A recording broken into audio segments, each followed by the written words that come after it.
Rise, fall.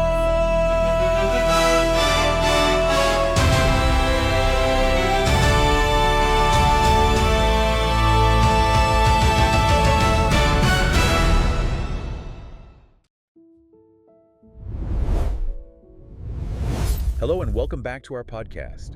Today we're opening a stack of sources that honestly feel less like academic history and more like a lost script from Indiana Jones. It really does. Our mission is to excavate a civilization that was so vast, so incredibly powerful, that its memory was basically just erased from the world for thousands of years. And we start with, of all things, a traveler's tale. The year is 401 BC. Right after the Battle of Canossa. Exactly. You have 10,000 Greek mercenaries who are suddenly stranded, deep inside Persia. Their commander Cyrus is dead, and the whole Persian army is bearing down on them. And among them is the writer Xenophon, who's just trying to lead his men north along the Tigris River trying to get home. And as they're fleeing through this landscape, which is completely alien to them, they stumble onto something that must have stopped them in their tracks. The city. An enormous, crumbling, totally deserted ruin of a city. Wow. And Xenophon writes about his shock in his work, The Anabasis. He actually details the scale. He estimates the wall was something like 25 feet wide and 100 feet high. 100 feet. 100 feet, all made of clay bricks on this massive stone foundation. And the wall went on for an 11-kilometer circuit. That's far bigger than any city the Greeks knew. But that's not even the weirdest part of the story, is it? Not at all, because they move on, and then maybe a day or two later, they find another one. An even bigger one. Even bigger, a ruin with a 30-kilometer circuit wall. And what's so fascinating is the profound silence around them. Right, Xenophon asks the locals, what are these places? Who built them? And nobody knows. Some people guess maybe it was the Medes, but the names of these great cities are just gone. That second ruin was Nineveh. One of the greatest cities the world had ever seen. Mm-hmm. And to give you a sense of the timeline here, Nineveh was already a ruin for 200 years when Xenophon marched past. Which is just staggering. The first stones of the Parthenon in Athens had only been laid about 50 years before Xenophon's time. This place was ancient history to the people we consider ancient history. So our deep dive today is into the civilization that built these cities, Nimrud, Ashur, and Nineveh. We're going to unpack the history of the Assyrian Empire. How they became the world's first true military superpower. And what led to their final, absolutely devastating collapse. Okay, so let's start at the beginning. We have to talk about geography. Of course. We're in Mesopotamia, the huge floodplain of the Tigris and Euphrates rivers. The cradle of civilization. And the Assyrians had this incredible sense of their own deep, deep history. Oh, absolutely. They saw themselves as part of a chain stretching back millennia. People like Gilgamesh or Sargon the Great. Well, Sargon was almost 2,000 years before the later Assyrians we're talking about. So he was as distant to them as, say, Julius Caesar is to us. Exactly. They didn't see themselves at the start of history. They felt they were the culmination of it. And their heartland, their origin point, was the city of Ashur. Founded way back around 2500 BC, right on the Tigris. It got wealthy early on because it was a key stop on the river trade routes for things like copper, tin, and wheat. And we know this wealth was real, right? The sources, the archaeology. They show these big mansions, hidden vaults full of gold and lapis lazuli. And tons of cuneiform archives, little libraries everywhere. This was a very literate, very commercial society from the get-go. And the city and its god were intertwined. Completely. The city was named Ashur, after the god Ashur. And as the city grew, the god actually supplanted the old king of the gods, Enlil. He even took his wife and sons. He did. And the people became the Ashur, or as we know them, the Assyrians. But it wasn't a straight line to power. For a lot of their early history, they were getting swallowed by rival empires. Constantly. Babylon, the Mitanni, the Hittites, they were always fighting just to survive. And that fight became truly existential during the Bronze Age collapse, around 1200 BC. Right. The whole world economy of the Near East just falls apart. Famine, invasions by the sea peoples. It was a total system collapse. And pretty much everyone goes down. But Assyria and Egypt are the two major powers that somehow survive. They managed it by basically retreating into their core heartland, consolidating everything, but their position was desperate. They lost all their territory west of the Tigris. They had hostile tribes at their gates. But here's the crucial thing, the thing that saved them. Their enemies never united. So they got lucky. And that luck gave them the space to pivot to a new technology. Iron. The Iron Age really was their moment. Because iron is just so much more common than copper. 10 times more common, which meant they were no longer dependent on those fragile long-distance supply lines for tin and copper. And it allows for mass production. True mass production of military gear for the first time in history. Iron swords, spearheads, helmets, and thousands of little iron scales sewn into leather tunics, basically armored infantry. So it's not just about better weapons, it's about a whole new theory of war. You can equip a much larger, more durable army. Absolutely, and you see it almost immediately with a king named Tiglath-Pileser I back in 1114 BC. An early warrior king. A very early one, yeah.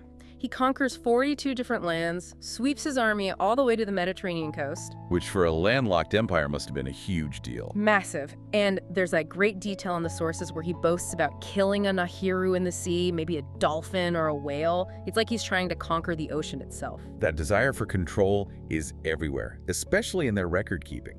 They were obsessive. So obsessive that the reign of Adad-nirari II in 910 BC is the first event in the entire Near East we can date to an exact year with 100% confidence. How did they do that? Meticulously dated year lists. They named every single year after a specific event or a big astronomical omen like a solar eclipse. It shows a mindset geared for administration. Okay, but before they become a true superpower, they had a major weakness.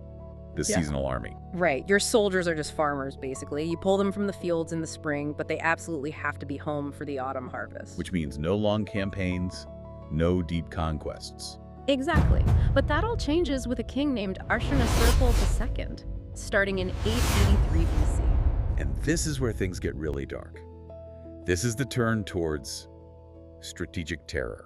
It is calculated terror. His inscriptions after crushing a rebellion are designed to be read by anyone else thinking of rebelling. And he leaves nothing to the imagination. Nothing. He talks about cutting off arms, hands, noses, ears, making one Kyle of the living and one of heads, hanging heads from trees, burning children. It was psychological warfare. The message being, the moment our army leaves, the fear stays. Precisely. And their other great psychological weapon was mass deportation. Which wasn't just about getting slave labor to build their cities, though it did that too.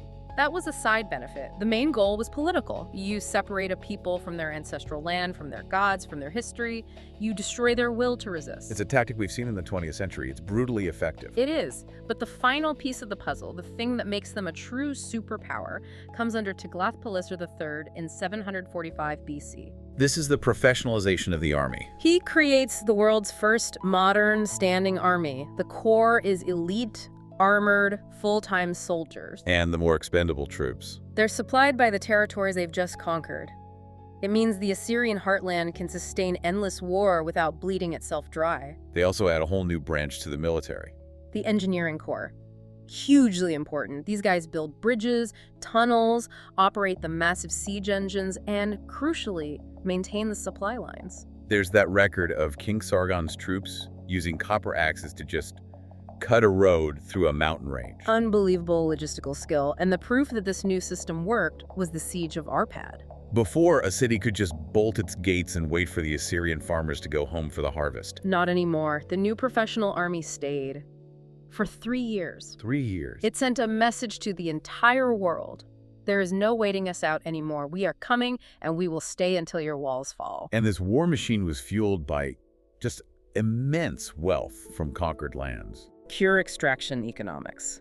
The loot from one region, Bit Zamani, included silver, gold, 300 talents of iron. A talent being about 60 pounds. Huge amount. And 15,000 slaves.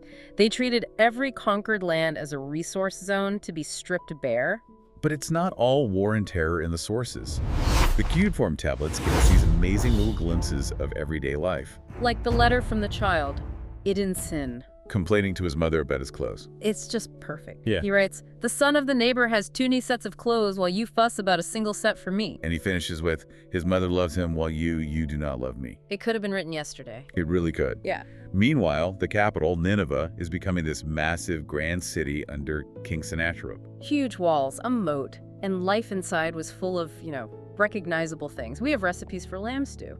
And they loved their beer. But they also lived in constant fear of demons and spirits. They believed bad luck, illness, even bad smells were demonic. So you needed professional exorcists performing these elaborate rituals. But Sennacherib is remembered for one huge controversial decision in 689 BC. The destruction of Babylon. Why was that such a mistake? He was an expert in terror. Because Babylon wasn't just another city. It was the sacred, symbolic heart of their entire culture. And he didn't just conquer it. No, he ordered it razed to the foundations, burned, and then flooded so that, in his words, it would be impossible in future days to recognize the site of that city. And the backlash was so severe, he had to put the statue of the Babylonian god Marduk on trial. He had to justify it to his own people and gods. He knew he'd crossed a line. Now before that, he'd campaigned against Judah, and we have those incredible reliefs of the siege of Lachish. The visual detail is stunning. You can see the huge siege ramp and these Iron Age tanks. Mobile siege engines covered in wet hides to stop them from being set on fire. Exactly. Push up the ramps by the engineers. It shows how methodical and inescapable their siege warfare was. But then when he gets to Jerusalem, the siege just stops. It ends abruptly. The Assyrian sources go silent.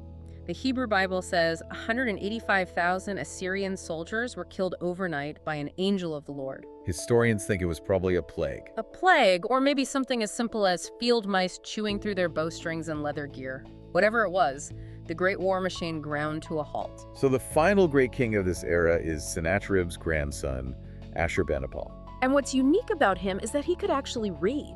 He was probably the first Assyrian king who could. And he was proud of it. He boasted about mastering the cunning tablets of Sumer. So his greatest legacy wasn't a military conquest, it was cultural. He created the world's first universal library. Over 30,000 clay tablets, preserving things like the Epic of Gilgamesh for us. But despite his intellect, the dynasty was just cursed with instability. It really starts with Sennacherib's own murder. Assassinated by his sons while praying. Which leads to another son, Esarhaddon, seizing the throne in a counter coup, and, well, he exterminates his brother's entire families. So Esarhaddon lives the rest of his life in a state of constant paranoia. Extreme paranoia. He's suffering from this mysterious illness, vomiting, fevers, what sounds like deep depression. And this leads him to that bizarre substitute king ritual. He did it 3 times. The idea was, if the omens predicted doom for the king, you'd dress a commoner in royal robes and put him on the throne. To fool the evil spirits. Right. The prophecy would be fulfilled on the substitute, who'd rule for 100 days and then be executed. The real king could then return, cleansed of the bad omen. That is just wild. But Esarhaddon makes a fatal mistake of his own in his succession plan. He divides the empire. He gives Assyria to his son Ashurbanipal and Babylon to his older brother Shamash-shum-ukin. Which is just asking for a civil war. And that's exactly what happens. The brother in Babylon secretly allies with the Elamites, and the empire is torn apart by a fratricidal war. Ashurbanipal's revenge is, of course, total. Characteristically total. He defeats the Elamites, hangs their king's severed head in his garden, and then besieges Babylon for 4 years. And the accounts from that siege are just horrifying. Starvation, cannibalism, before he destroys the city all over again. And it's during this dark closing chapter that he commissions the lion hunt reliefs. The last great works of Assyrian art. They show the king as this mighty hunter, but if you look closely at the lions, there's this incredible sense of sorrow in their faces as they die. A real human sorrow. It feels like it's reflecting the mood of the entire empire as it nears its end. Because the end, when it comes, happens very fast. It's a combination of factors. First, climate change. We have evidence from caves of a rapid mega drought hitting the region, weakening the agriculture that fed the army. Second, they were universally hated. Their entire state was built on terror. The moment they looked weak, everyone was ready to pile on. And finally, a power vacuum. Ashurbanipal wiped out the Elamites, which, in the short term, worked. But in the long term, it allowed the Medes to rise in their place, and the Medes allied with the newly resurgent Babylonians. Led by a man the Assyrians called the son of a nobody. Nabopolassar. And their combined army marches on Nineveh in 612 BC. The siege lasts 3 months. And the archaeology tells the final, grim story. Skeletons of soldiers and horses, weapons, all just lying where they fell in the final battle at the city gates. The destruction was total. The conquerors destroyed the great cities, Ashur, Nineveh, Nimrud, and then just abandoned them. It was an act of deliberate annihilation, celebrated in texts like the Hebrew Book of Nahum, which says, "Woe to the bloody city." But there's that final, incredible irony. The fire that destroyed Nineveh is what saved Ashurbanipal's library. It baked the 30,000 clay tablets hard, preserving them for millennia. And the conquerors, they went through and systematically smashed the faces of the Assyrian kings on the carvings. But they left the sorrowful faces of the lions untouched. We started with Xenophon finding these shapeless mounds of dirt. The archaeologist who rediscovered them, Austin Henry Layard, said they had hardly any marks of human construction. The civilization that basically defined the Iron Age, that saw itself as the culmination of everything, vanished so completely its name was forgotten.